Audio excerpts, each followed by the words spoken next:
हिमाचल प्रदेश में उपचुनाव को लेकर बैठकों का दौर जारी है। कांग्रेस की तरफ से पहले ही बैठक हो चुकी है। आलाकमान अब नाम डिसाइड करेगा और वहीं पर आपको ये भी बता दें कि बीजेपी की बैठक कल ही हुई और हालांकि यहां पर भी नाम हालांकि तय नहीं हुए। इसी खबर पर हमारे साथ ज्यादा जानकारी के लिए अंकुश डोभाल न्यूज रूम से लाइव जुड़ चुके हैं और इसी के साथ साथ राजधानी शिमला से हमारे ब्यूरो चीफ विकास शर्मा लाइव जुड़े हुए हैं। विकास, सबसे पहले आपका रुख करेंगे। राजधानी शिमला में क्या कुछ सियासी हलचल आगामी उपचुनावों को लेकर देखने को मिल रही है? जैसे आपको पता है कि कल धर्मशाला में जो है क्या है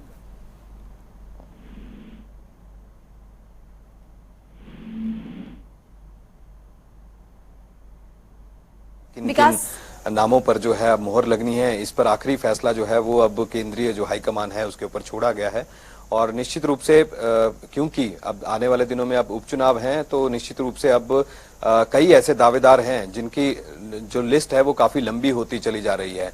कई जगहों से तो 5-5 नाम भी सामने आए हैं। ऐसे में अब आखिरी फैसला जो है वो हाईकमान को लेना है और इसके ऊपर ही दोनों ही पार्टियां यहां पर जो है ये बात कर रही हैं। लेकिन बीजेपी में दो चीजों को भी लेकर जो है वो अहम चर्चा इस पे हुई है। सबसे पहले परिवारवाद और दूसरा गुटबाजी। परिवारवाद इसलिए क्योंकि ये माना जा रहा था, जिस तरह से फतेहपुर की अगर बात करें तो वहां पर सुजान सिंह पठानिया के देहांत के बाद उनके बेटे को टिकट मिलने की बात जो है वो की जा रही थी कि भवानी पठानिया को टिकट जो है वो मिलना चाहिए। परिवारवाद का मुद्दा है और ऐसे में पूरी तरह से कांग्रेस अब इस मुद्दे को भुनाने की कोशिश कर रही है। वहीं अगर जुब्बल कोटखाई की बात करें तो नरेंद्र बरागटा के देहांत के बाद वहां पर भी कुछ इसी तरह से हलचल देखी जा रही थी और हलचल बहुत दिनों से तेज थी।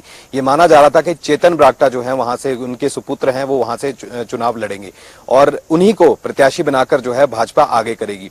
लेकिन अब परिवारवाद का जब मुद्दा सामने आता है तो कई तरह के जो रिव्यू है वो किए गए और जो अंदर खाते में अगर बात करें तो सूत्र ये भी बताते हैं गहन चर्चा इस बात को लेकर हुई है कि आखिरकार गुटबाजी कैसे कम की जाए। एक तरफ जो ऐसे उम्मीदवार, चाहे हम जुब्बल कोटखाई की अगर बात करें तो वहां पर नीलम सरेग जो है वो पिछली बार भी दावेदार मानी जा रही थी और प्रबल दावेदार मानी जा रही थी और उनको भी ये कहा गया कि अब परिवारवाद जो है वो थोड़ा दूर राजनीति से भाजपा जो है इस बार रखेगी। लेकिन ऐसा नहीं हो पाया और ये माना जा रहा है कि 2 सीटों पर, चाहे वो कांग्रेस की तरफ से अगर बात करें तो सुजान सिंह पठानिया के सुपुत्र वो टिकट जो है वो यहां पर उनको मिल सकता है। लेकिन इसके अलावा अगर जुब्बल कोटखाई की बात करें तो परिवारवाद के ही चलते चेतन बरागटा जो कि नरेंद्र बरागटा के सुपुत्र हैं उनको टिकट यहां पर मिल सकता है। देखिए, हिमाचल प्रदेश में महिमा ये बात समझनी होगी कि जिस तरह से उपचुनावों का जब से डंका बजा है, जब से घोषणा हुई है, तब से ही सभी लोग जो है वो सक्रिय हो गए हैं। ऐसे में जो दावेदारी है वो भी लगातार सामने आ रही है।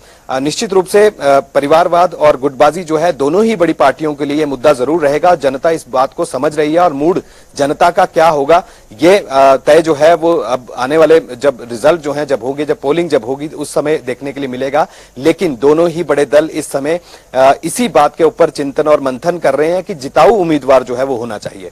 महिमा जी विकास, देखिए क्योंकि परिवारवाद एक बड़ी चुनौती है और ना सिर्फ एक बल्कि दोनों ही पार्टीज में कितनी बड़ी चुनौती इसको आगामी उपचुनाव के लिए माने?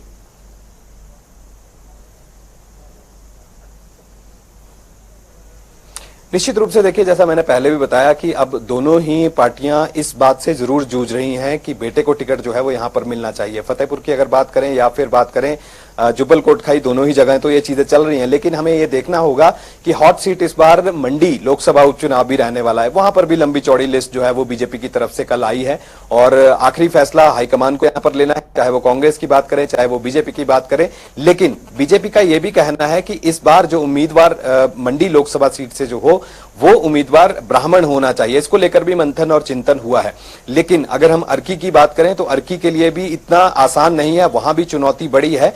और ऐसे में बीजेपी की अगर बात करें या कांग्रेस की बात करें तो जद्दोजहद जो है वो दोनों ही तरफ से है, मंथन जो है वो दोनों ही तरफ से चल रहा है। लेकिन जिताऊ उम्मीदवार, जैसा कि मैंने पहले भी बताया, वो जिताऊ उम्मीदवार करना होगा। लेकिन जनता ये भी चाहती है ऐसा नेता हो जिसकी छवि साफ हो और युवा हो। और आने वाले दिनों में अब जिस तरह से हिमाचल के विकास की बात जो है वो भारतीय जनता पार्टी करती रही है, जयराम सरकार जो है वो करती रही है, क्योंकि अब उनको भी 4 साल का समय जो है वो यहां पर उनकी सरकार को भी होने वाला है। जनता हर चीज को देख रही है, तो ऐसे में आने वाले दिनों में अब किसको टिकट यहां पर मिलता है ये देखना होगा। ये देखने वाली बात है। विकास, आप हमारे साथ बने रहिए क्योंकि न्यूज रूम से मेरे सहयोगी अंकुश डोभाल भी लाइव जुड़े हुए हैं। अंकुश, देखिए क्योंकि बीजेपी की जानकारी तो विस्तार से विकास शर्मा ने दी। लिखिए, कांग्रेस की अगर बात करें तो यहाँ पर अब अर्की में गुटबाजी भी देखने को मिल रही है सुक्खू और वीरभद्र सिंह के गुट पर।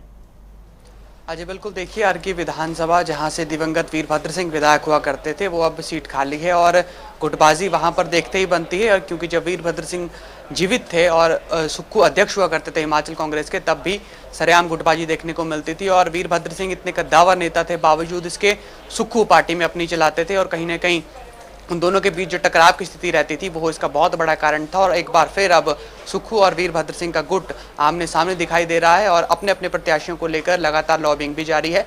और हिमाचल प्रदेश की अगर बात की जाए कांग्रेस के लिहाज से, तो लगभग सभी सीट पर नाम भी तय माने जा रहे हैं, लेकिन अर्की सीट कांग्रेस के लिहाज से एक ऐसी सीट है जहां अभी तक नाम तय नहीं हो सका है।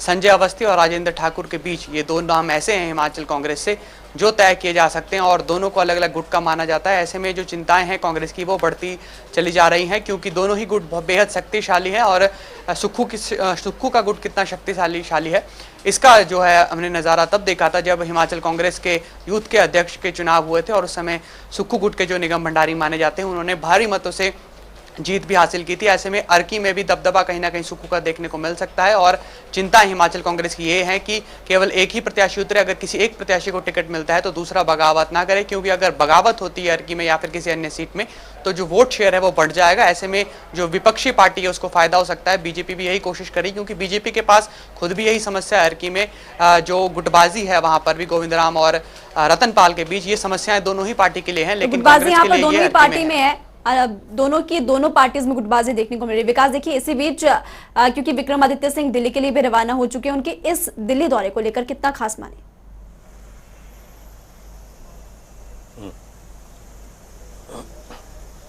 निश्चित रूप से देखिए, क्योंकि बयानबाजी जिस तरह से की जा रही है विक्रमादित्य की तरफ से, और ये पहली बार नहीं है जो अध्यापकों को लेकर किसी नेता ने इस तरह की बयानबाजी की हो।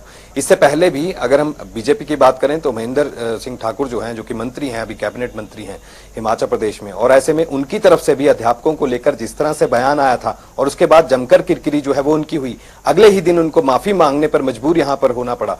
कहीं ना कहीं इन तमाम चीजों को, इन परिस्थितियों को, क्योंकि अब तो चुनावी समर है और आज चुनावी समर में जो नेता होते हैं उनको अपना जो जुबान है उसको संभाल कर ही बात करना चाहिए। इस तरह की बातें जो है वो जानकार यहां पर कहते हैं, लेकिन अब खामियाजा कितना भुगतना पड़ता है, क्योंकि उनकी माता के लिए जो पूर्व सांसद जो रही हैं प्रतिभा सिंह, उनके लिए जो है इस समय चुनावी मंथन ये चल रहा है कि उनको टिकट मंडी लोकसभा सीट से जो है वो दिया जा सकता है। इसको लेकर भी साथ में हमारे सूत्र ये भी कहते हैं कि उनको दिल्ली जो है वो तलब किया गया है। तो तलब करने का मतलब ये है कि कुल मिलाकर बयानबाजी जो है वो हाईकमान के भी सामने रखी गई है कि किस तरह से बयानबाजी, क्योंकि गुटबाजी चल रही है और ऐसे में बीजेपी क्या, कांग्रेस क्या, दोनों ही बड़ी पार्टियां हिमाचल प्रदेश में चुनावी समर में भाग ले रही हैं। तो ऐसे में गुटबाजी जो है वो दोनों ही पार्टियों में है।